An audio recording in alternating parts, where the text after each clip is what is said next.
이 주식에 투자하는 이유는 물론 여러 가지가 있겠지만 저는 가장 큰 이유와 목표로 이제 이 은퇴 자산을 준비하는 거를 꼽고 싶어요. 왜냐하면 투자의 본질 자체가 이제 은퇴한 다음에 이제 근로소득이 없잖아요, 이제. 그때를 대비하기 위함이 아닐까 해요. 왜냐하면 돈 내가 벌고 일을 할 때는 어떻게든 뭐 먹고 살죠. 근데 나중에 이제 나이가 들고 일을 못 하게 되면 이제 그때가 문제인 거잖아요. 또 투자의 가장 중요한 필수 조건은 그 기간이거든요. 투자 기간.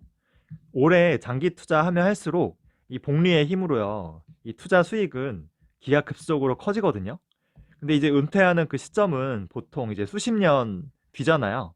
그렇기 때문에 은퇴 자산이야말로 이 투자로 준비하기에 가장 적합한 거예요. 그래서 오늘은 우리가 은퇴 자금을 반드시 준비해야 되는 그 이유에 대해서 딱 세 가지를 좀 얘기하려고 해요. 첫 번째는 우리의 이 수명과 그리고 이 정년, 회사에서 일할 수 있는 이거의 미스매치가 벌어졌기 때문인데요. 과거에는 솔직히 은퇴 준비가 필요가 없었어요. 왜냐하면은 평균 수명이 60세였거든요. 은퇴해서 얼마 안 돼서 그냥 죽었어요. 그러니까 은퇴 준비가 굳이 필요가 없었죠. 근데 이제는 의학의 발달로 이 수명이 엄청 길어졌어요. 보시면 기대 수명이 과거에는 60세였는데 지금 2019년 기준으로 83세거든요. 그러면 60세에 은퇴한다고 해도 거의 20년이 넘는 은퇴 기간이 이제 준비가 돼야 되는 거죠. 그리고 이 83세는 2019년 기준이고요. 지금의 20대나 이 30대들은요, 진짜 그 100세 혹은 그 이상까지 살 수도 있어요. 구글에서 뭐 500세까지 살기 수명 연장 프로젝트도 하고 있잖아요. 100세라고 해도 거의 40년을 버텨야 되는데, 와, 500살이면 뭐 답이 안 나오죠. 그 무병장수는 예로부터 축복이라고 했죠. 근데 이제는 이 돈 없는 무병장수는 축복이 아니에요. 이 재앙이죠, 재앙. 재앙으로 변하고 있어요. 아이러니하게도 이 수명은 터무니없이 늘어났는데 직장 생활에 이 수명은 오히려 짧아졌죠. 예전까지 뭐 정년까지 이 종신 고용이라고 하잖아요. 이런 거는 뭐 IMF 때 다 없어졌죠. 심지어는 종신 고용커녕 이 45세에도 많이 잘리거든요. 사람들이 공무원과 공기업에 들어가려고 이렇게 난리인 이유가 있죠. 물론 뭐 40대나 혹은 50대에 이제 직장에서 나와서 다른 일을 할 수도 있죠. 근데 대부분은 원래 직장처럼 이제 소득을 올리기가 이게 쉽지 않거든요. 대부분은 그냥 최저시급, 알바나 혹은 영세한 이 자영업자로 전락하기 일쑤예요. 이 대한민국 테크트리인데요. 보시면은 어느 길로 가도 결국은 뭐 아사, 치킨집, 아사, 과로사, 아사 아니면 치킨집이에요. 이게 진짜 안타깝죠.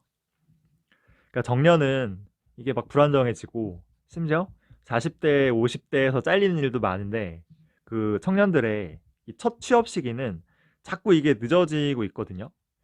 저만 해도 이 25살 가을에 첫 취업을 했는데 지금은 뭐 30살 넘어서도 이 첫 취업이 안 되는 경우가 많잖아요. 이 과거에는 태어나서 20년 교육 받고요. 한 40년 일해서 60살에 죽으면 끝이에요. 뭐 노후 준비가 필요 없죠. 근데 지금은 일단 교육 기간도 길고요. 그리고 정년도 짧죠. 근데 수명은 엄청 길어. 그러니까 이 짧은 이 근로 기간 동안에 이 은퇴 준비를 잘 해놔야 이 긴 노후 생활을 버틸 수 있는 거예요. 노인 자살률 1위가 대한민국이거든요. 압도적으로. 자살의 대부분 이유는 이 경제적 어려움이에요. 즉 돈이 없기 때문이에요. 또 두 번째 이유는 이 내 노후를 더 이상 자녀에게 이 책임질 수 없는 그런 세상이기 때문인데요. 예전에는 자녀들이 부모를 그 부양할 수 있었어요. 왜냐하면은 어차피 수명이 짧고요. 그리고 형제들이 많았잖아요. 뭐 일곱 여덟 명 되면은 뭐 n분의 1로 하면은 좀 부담이 적죠. 근데 지금은 수명이 아까 말했듯이 지금 100세 시대잖아요. 노후 기간이 4, 50년 되는데 이거를 자녀가 부담하기가 힘들죠. 또 형제가 지금 뭐 하나 아니면 둘인데 이거를 부담하기 너무 힘들죠. 심지어 아예 안 낳는 사람도 많잖아요. 제가 예전에 그 아들 둘을 이 연세대에 보낸 어떤 분을 만났는데 이분은 이 대치동에서 이제 월세 살면서요. 사교육을 엄청 시켜서 이제 이 연대를 보낸 거예요.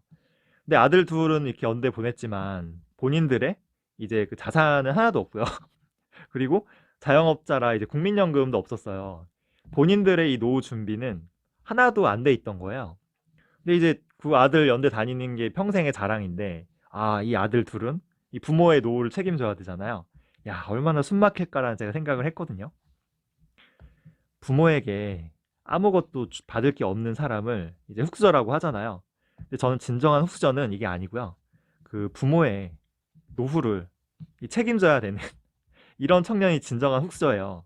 이거는 진짜 이 부모가 자녀까지 같이요, 이 수렁으로 빠지게 하는 거거든요. 내 자녀도 흑수저로 전락시키지 않기 위해서는 내 노후는 스스로 준비해야 되는 거예요.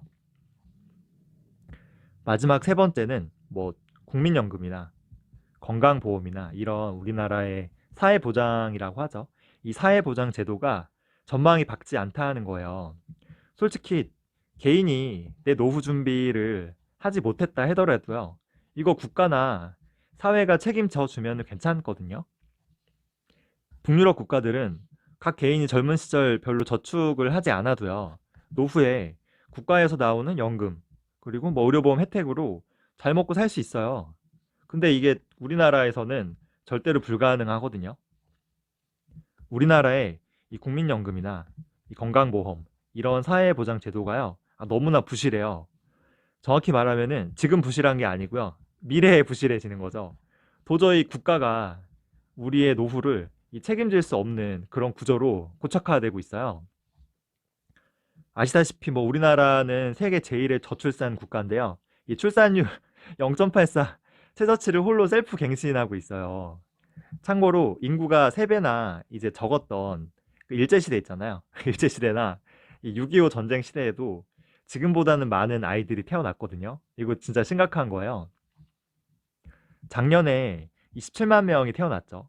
근데 1960년에서 1980년 거의 20년간은 한 해에 거의 100만 명씩 태어났어요. 그러면은 27만 명과 비교하면은 거의 뭐 3, 4배에 달하잖아요. 이거 너무 심각하거든요. 전 세계에도 이렇게 심각한 인구 구조는 없어요, 우리나라밖에. 올해 2021년은 더 적을 거예요. 아마 몇 년 뒤에는 10만 명대로 내려갈 텐데요. 진짜 무슨 이제 10배 차이 날 수도 있는 거예요, 기성세대와. 저출산도 문제긴 하지만, 그리고 이 인구가 줄는 것도 문제긴 한데요. 진짜 심각한 거는 이 저출산이 계속되면서 생기는 이제 인구의 이 고령화거든요.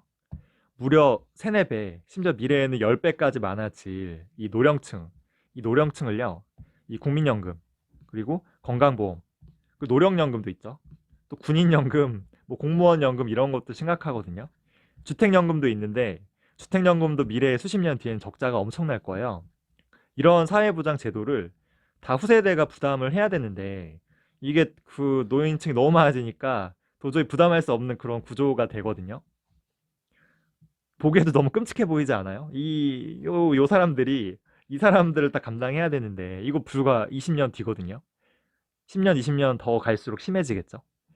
30년 뒤에는 이 후세대가 이제 이 노인 세대 그 부양을 위해서 이제 소득의 거의 50% 이상을 국민연금과 건강보험료만 내야 된다는 그 연구 결과도 있어요. 그러면은 이 후세대가 이걸 받아들일 수 있을지 모르겠어요.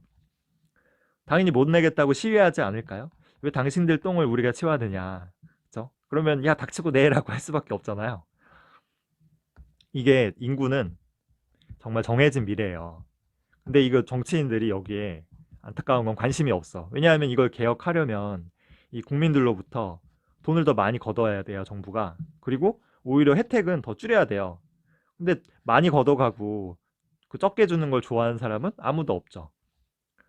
과거에 유시민이 이제 복지부 장관 시절에 그나마 이제 이 국민연금을 딱 한 번 이때 개혁했었어요. 근데 당연히 욕 엄청 먹고 이 정권의 지지율도 엄청나게 떨어졌죠. 그 다음에 누구도 이렇게 표 떨어지는 정책을 시도하지 않아요. 그렇게 우리의 정해진 미래는 계속 성큼성큼 다가오고 있는 거예요. 이 미래가. 다시 한번 정리하면은 수명은 엄청나게 길어졌다. 근데 오히려 이 근로할 수 있는 기간은 짧아졌어요. 이 미스매치죠. 또 자녀에게 내 노후를 책임지라고 할 수 없는 세상이에요. 게다가 국민연금, 건강보험 등 이런 우리나라의 이 사회보장 제도가 너무 위태롭죠. 그로 인해 이거 제 생각인데 결국은 이 사회보장 제도가요. 이게 좀 무너질 것 같아요. 연금이 삭감되거나 하겠죠. 건강보험 혜택이 줄어들던가. 그리고 두 번째는 결국 세금을 엄청 올릴 것 같아요. 이거는 아마 다들 요사이 느끼고 있을 거예요. 더 심해질 거예요. 세금을 많이 걷어야 이게 유지되잖아요. 그리고 세금으로도 유지가 안 되면은 결국 돈을 엄청나게 찍어내겠죠. 그쵸? 그럼 원화 가치가 당연히 하락할 수밖에 없죠. 이런 일들이 당장은 아니지만 수십 년 뒤에 벌어질 수밖에 없거든요. 물론 이런 게 너무 막막하고 좀 두렵고 무섭게 느껴질 수 있겠지만 저는 이 속에 기회가 있다고 봐요. 여기에 어떻게 우리가 은퇴 준비를 해야 되는지 힌트가 있어요. 사회보장 제도가 이제 불투명하니까 우리 스스로 준비해야 돼요. 그쵸? 그리고 세금을 엄청나게 거둘 건 뻔하거든요. 당연히 이 퇴직연금이나 연금저축과 같은 이런 거의 세금 혜택을 잘 살려야 돼요. 또 이제 돈을 많이 찍어내서 원화 가치가 하락할 가능성에 대비해서 달러, 해외 자산을 적극적으로 늘려야 되는 거죠. 그래서 이거 다 힌트를 좀 말해주는 것 같아요. 명심해야 돼요. 이 국가도요, 우리의 노후를 책임질 수 없고요. 그 책임을 내 자녀에게 지우게 할 수도 없고, 후세대에게 떠넘길 수도 없어요. 결국 반드시 우리 스스로 준비해야 되거든요. 그 전에 영상에도 얘기했지만 이 투자는요, 결국 이 시간이 제일 중요하거든요. 시간이 돈을 버는 거예요. 아직 그 20, 30대는 생각보다 자산을 많이 모으지 못했을 거예요. 하지만 이 시간이라는 가장 큰 자산이 있잖아요. 그래서 포기하지 말고요. 지금부터라도 소득의 10%, 10%라도 꾸준히 은퇴 자금을 위해서 투자하면 되거든요. 그래서 제가 늘 말하지만 조금씩, 그죠? 천천히. 그리고 제일 중요한 거 꾸준히 하면 돼요. 그래서 포기하지 말고 20, 30대 분들도 좀 은퇴 자산을 준비하셨으면 좋겠습니다. 준비한 내용은 여기까지고요. 궁금한 거 있으면 편하게 댓글로 남겨주세요. 좋아요와 구독 꼭 눌러주시고요.